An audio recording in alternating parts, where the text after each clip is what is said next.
मुश्किल रहा, बहुत टफ रहा। ऐसा सफर किसी के साथ आया ना, चुपके चोरी चोरी शादी कर लिया। प्यार की शादी है दोस्तों, इसलिए लव मैरिज। पप्पी ले लेती है। Hi guys, welcome back to my channel. आप लोग कैसे? आई हो बहुत अच्छे होंगे, मस्त होंगे, स्वस्थ होंगे। दोस्तों मैं भी बढ़िया हूँ। और मम्मी मेरी पता है दोस्तों मना करती रहेगी, ना जाओ ना जाओ ना जाओ ना जाओ ना। और क्योंकि दोस्तों पता है मैं भी चाहती हूँ कि मैं यहाँ रुक लूँ, मुझे भी बहुत अच्छा लगता है यहाँ गांव में। पता है जब से आई हूँ, जब से आराम से छत पे सो, एकदम बढ़िया से मज़े आ रहे थे ज़िंदगी में, है ना। और बढ़िया सी हरियाली थी, और माँ बाप के पास किसको नहीं अच्छा लगता है, सबको अच्छा लगता है ना। और मुझे होते होते 1 महीने होने जा रहे हैं ना। और दोस्तों मम्मी कह रही थी अब नहीं जाने का है, यहीं रहने का है, ठीक है। और मम्मी को बहुत समझाई हूँ, बहुत समझाई हूँ। समझाने के बाद में तब दोस्तों आज फाइनली मैं अपने सफ़र के लिए, दिल्ली के लिए निकल पा रही हूँ। तो अभी दोस्तों पता है आज मैंने एकदम अर्जेंट में तैयारी बनाई। सुबह से कह रही थी नहीं जाऊँगी मम्मी, नहीं जाऊँगी, ठीक है। और फिर कह रही हूँ जैसे 2 बज रहे, कह रही हूँ मैं जा रही हूँ मम्मी। अभी देखना, आप ना ब्लॉग में बने रहो, देखना मम्मी मेरी कैसे रोएगी। और सोनम अभी मेरे लिए ना, मैं जा रही हूँ और मेरी ना 11 बजे की बस है। तो अभी सोनम उधर सब्जी पक रही है और इधर सोनम आटा गूंथ रही है। देखो सोनम, दीदी मेरे को छोड़ के जा रही है अकेले अकेले, और मेरे को बहुत रोना आ रहा है। देख रहे दोस्तों, ये सिर्फ नाटक करेगा। अच्छा नहीं, अब रोएंगे अकेले अकेले। सोनम दोस्तों कह रही थी कि दीदी आ जाओ, मुझे ना लेकर के चलना। लेकिन मैं सोनम को दोस्तों जरूर लेकर के जाती, क्योंकि सोनम का एग्जाम ही नहीं खत्म हो पाता है। जब देखो मैं इसीलिए 1 महीने से रुकी थी कि सोनम का एग्जाम खत्म हो जाए, उसके बाद मैं लेकर के जाऊंगी। सोनम के एग्जाम की डेट ही फिक्स नहीं आ रही है कि सोनम का एग्जाम कब है। अभी कोई 1 महीने के बाद हम भी आ जाएंगे। और अभी कोई कंफर्म भी नहीं है कि सोनम का एग्जाम डेट है कब से। नहीं तो फिर मैं रुक जाती और सोनम को मैं लेकर के ही जाती, है ना। लेकिन कोई अभी फिक्स डेट नहीं है, तो सोनम फिर इसीलिए और भी अब रहेंगी। और दोस्तों मैं तो अब चलती हूँ और आप लोगों को सबसे मिलाती हूँ। तो भैया अभी आया ना, चुपके चोरी चोरी शादी कर लिया, मुझे बुलाया भी नहीं। अरे शादी हमारी ऐसे हुई कि क्या बताएं, हरियाणा में कर ली थी शादी। प्यार की शादी है दोस्तों, इसलिए लव मैरिज की खुशी अलग होती है। तभी पता है दोस्तों, पहले बोले थे कि ठीक है शादी करेंगे ना, बुलाएंगे और फिर अरेंज मैरिज होता है तो मान लो सबको ही बुलाया जाता है फैमिली में। अब अरेंज कोर्ट मैरिज में अचानक में ऐसे डिसीजन लेने पड़ जाते हैं, क्या बताएं। हाँ वही तो, चोरी चोरी कर लिया। और देख रहे एक बाबू भी हो गया है। बाबू हो गया, दूसरे की तैयारी चल रही है। एक बाबू भी हो गया है ना, दूसरे की तैयारी भी कर रहे हैं। अभी मत करना, बाद में करना, ठीक है। नहीं, बड़े भैया का हो रहा है। और अभी मैं जा रही हूँ तो भैया को पता चला, भैया आ गए हैं मेरे से मिलने के। जा रही है सोनम मेरे को छोड़ने के लिए, बैग ले लिए और मैं भी बैग ले ली हूँ दोस्तों, ठीक है। और मेरी मम्मी आ गई थी खेत सींचने के लिए, मम्मी भी आ गई है। मेरे गांव में गांजा बहुत मिलता है ना। और मम्मी मेरी बहुत कह रही थी ना जाओ, लेकिन क्या कहते हैं ना, यहाँ लाइट नहीं आती, बहुत दिक्कत रहती है। लेकिन अब जा रही हूँ और जल्दी आऊँगी। इस बार पता है मम्मी, जब मैं आऊँगी ना तब पता है मैं तो बहाने ही बनाई ले। हाँ अमी रो ना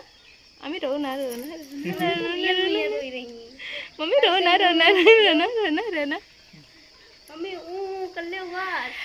देखो सबका सपोर्ट रहेगा ना, तो इस बार जब वापस लौटूंगी ना एकदम धमाके के साथ लौटूंगी, ठीक है। इंतजार करो टाइम का, अच्छे से रहना, ठीक है। और बढ़िया से और रोटी खा लेना, ठीक है। और मम्मी रो ना करे, पता है अति दूर जा रही हूँ, जाते समय रोना नहीं चाहिए, पता है। आँखिन में आंसू निकाल रहे हैं, वैसे छोटी छोटी आँखें हैं और रोई हो, और पता है और ज़्यादा आंसू गिरी हैं, ठीक है। राजा बना ले वीडियो, राजा के, ठीक है मैं ठीक है। पप्पी ले लेती है मम्मी मेरी, आते समय भी पप्पी लेती है, जाते समय भी पप्पी लेती है। अब अच्छे से रहना, ठीक है। नीचे जाए, ठीक है सोनम, बाय बाय। हाँ बाय बाय। और ये भैया आएंगे, बढ़िया टाइम से छोड़ देंगे। Bye bye.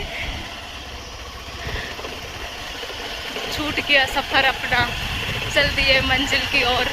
कौन चाहता है कि अपना घर, अपना गांव छोड़ करके कोई जाए। हालात होते हैं, इंसान को कमाना पड़ता है ना भैया। तो पहुंच के मिलते हैं दोस्तों, बने रहिए ब्लॉग में।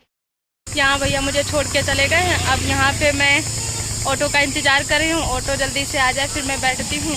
दोस्तों देखा था मेरी मम्मी कैसे रो रही थी, क्योंकि मैं मम्मी के सामने कभी भी नहीं रोती हूँ, इसलिए मम्मी के सामने मैं कभी भी नहीं रोती हूँ, क्योंकि मम्मी के सामने अगर मैं रोऊंगी ना तो मम्मी मेरी और भी ज़्यादा रोएगी।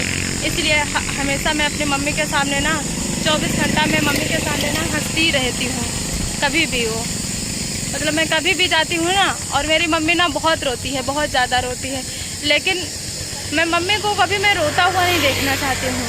मैं बहुत स्ट्रॉन्ग बनना चाहती हूँ कि मम्मी को एक दिन हमारे ऊपर ना बहुत ज़्यादा प्राउड फील हो सके। और मैं अगर रोती हूँ ना दोस्तों तो सिर्फ अकेले बैठकर रोती हूँ, सबके सामने नहीं। इसलिए दर्द मुझे बहुत है कि मेरी माँ रो रही थी, लेकिन कौन चाहता है कि अपना घर परिवार अपना गांव कोई छोड़ करके जाए। बहुत दुख होता है, लेकिन हालात रहते हैं ना, इंसान को कमाना तो पड़ेगा ना बाहर जा कर के, कर भी क्या सकता है। मजबूरी कहते हैं ना, मजबूरी और हालात इंसान को सब कुछ बदल देती है। मैं बस स्टैंड पे पहुंच चुकी हूँ और देख लीजिए अभी मेरी बस ना 10 बजे आएगी, 10 बजे क्या 11 बजे आएगी, और मैं इतना जल्दी आ गई हूँ क्योंकि फिर उसके पहले मुझे ना कुछ मिलता नहीं साधन वगैरह है ना। तो यहाँ देखिए मैं मस्त हवा लग रही है फ्लाईओवर के पास में। देखिए अभी ज़्यादा लोग नहीं आए हैं, कुछ लोग आए हैं, ठीक है, अच्छा लग रहा है। अब मुझे ना कम से कम 3 से 4 घंटे मुझे ना अपने बस का ना मुझे इंतज़ार करना पड़ेगा। उसके बाद में तब बस आएगी, तब बैठूंगी, तब मैं जाऊंगी। दोस्तों मैं आ गई गांव से दिल्ली अपने रूम पे, और पूरे दिन से मैं सो रही थी। पूरे दिन जब से आई 9 बजे दोस्तों मैं आ गई थी, आके नहाई, नहाने के बाद में फिर सो गई, और अब थोड़ी देर हो गया 4 बजे तब जाके मैं उठी हूँ, और अब मैं जा रही हूँ दोस्तों खाना बनाने के लिए। और ये मेरा सफ़र कैसा रहा तो चलो मैं आपको बताती हूँ ये मेरा सफ़र कैसा रहा। बहुत मुश्किल रहा, बहुत टफ रहा, ऐसा सफ़र किसी के साथ ना हो। मुझे 5 साल हो गए दोस्तों, 2020 में मैं बाहर निकली थी, तब से मैं आना जाना दोस्तों मैं अकेले कर रही हूँ, अकेले आती हूँ, अकेले जाती हूँ।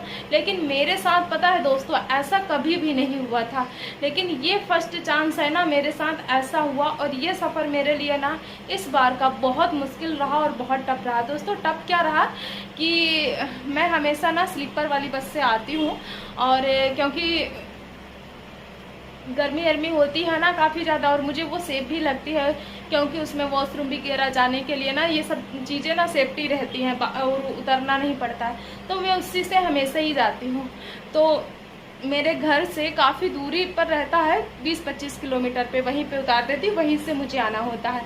तो दोस्तों मैं आ रही थी है ना, और जिस दिन बकरीद थी उसी दिन मैं आ रही थी, और उस दिन दोस्तों मेरे साथ इतना बड़ा हादसा होते होते बचा, सच बता रही हूँ, ऐसा किसी के साथ भी ना हो। अगर जो भी गर्ल्स हमारे वीडियोस देख रही हैं तो प्लीज़ आप हमारा वीडियो ना बिल्कुल ध्यान से सुनना। अगर आपके साथ ऐसा होता है ना तो ये चीज़ आप ज़रूर करना, क्या करना भी नहीं बचा। और बारिश इतनी तेज़ी से हो रही, वहाँ मैं खड़ी है ना, फिर होते करते ना दोस्तों बहुत टाइम हो गया, 12:30 बज गया ना, और घर जाना मेरे लिए पॉसिबल नहीं था दोस्तों, क्योंकि घर पे भैया लोग थे तो वो पहले ही बाहर चले गए थे, घर पे कोई लेने के लिए भी मुझे नहीं आ सकता था। और मैं अगर जाती तो मेरे साथ ऐसा लग रहा था अगर कि मैं घर अगर जाऊंगी ना तो मेरे साथ ना कुछ गलत हो जाएगा, मुझे ऐसा फील हो रहा था, बार बार ऐसा फील हो रहा था कि अगर मैं अकेले अगर मैं जाती हूँ घर तो मेरे साथ ना कुछ मेरे साथ ना गलत हो जाएगा, मुझे घर ना नहीं जाना चाहिए है ना। और फिर उसके बाद में ना मैं इतना रो रही थी, उसके बाद गॉड से प्रेयर कर रही थी कि गॉड सब कुछ ठीक हो जाए, सब अच्छा हो जाए।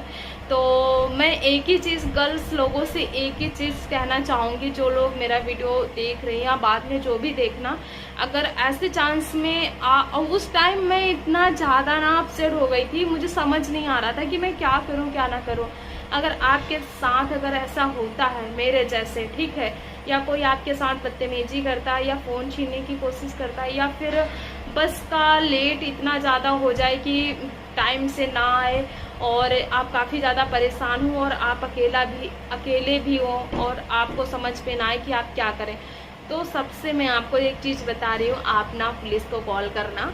और वो सेफ्टी के साथ आपको घर छोड़ देंगे और पहुंचा भी देंगे या आपको होटल दिलवा देंगे। लेकिन ये रूम पे आने के बाद में जब मैं ठंडे दिमाग से सोची हूँ, बैठी हूँ, तब जाके ये बात मेरे माइंड में आ रही है। उस टाइम दोस्तों मुझे मेरे माइंड में नहीं आ रहा था कि मैं क्या करूँ क्या ना करूँ, बस रोने के अलावा मुझे ना कुछ नहीं दिखाई दे। 1 बजे मैं बारिश में खड़ी भीगती रही और बड़ी मुश्किल में तब जाके मेरी बस ना 1 बजे आई। जब मैं बैठी हूँ तब मैं घर, वैसे मैं 6 बजे आ जाती अपने रूम पे, मैं 10 साढ़े 10 के समथिंग दोस्तों मैं अपने रूम पे आई। फिर मैं पूरे दिन आज से सोने में निकल गया और फिर अब मैं शाम को 4 बजे उठी तो नहाया वहाया, उसके बाद में अब मैं जा रही हूँ दोस्तों खाना बनाने के लिए।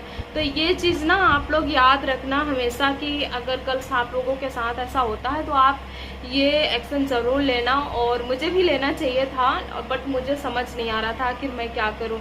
उस टाइम का अगर मैं वीडियो बनाती ना तो सच में आपको भी रोना आ जाता। मेरी आँखें ना अभी भी भरी भरी लग रही हैं। मतलब जब उस पल को मैं याद करती हूँ कि यार ऐसा मेरे साथ हुआ, ये पल कितना मेरे लिए डिफ़िकल्ट था। 5 साल में दोस्तों ये मेरे लिए पहली बार ऐसा हुआ है, सच बता रही हूँ, बहुत बहुत डिफ़िकल्ट था। बट आई चांस ऐसा किसी के साथ भी ना हो, ठीक है। तो अभी दोस्तों मैं जा रही हूँ बनाने के लिए कटहल। ये देखिए मैं जा रही हूँ अभी कटहल बनाने के लिए और फटाफट दोस्तों मैं कटहल बनाती हूँ, खाना बनाती हूँ, खाती हूँ, उसके बाद सो जाऊंगी। अभी बस मेरी आंखों में ना बस नींद है कि बस सो जाऊँ, खाना बनाऊँ, खाऊँ, जल्दी से सो जाऊँ। तो दोस्तों अगर ये व्लॉग अगर आपको अच्छा लगा हो तो प्लीज़ लाइक और चैनल को सब्सक्राइब कर देना और आपको मिलेंगे नेक्स्ट व्लॉग के साथ में। Bye bye, Tata.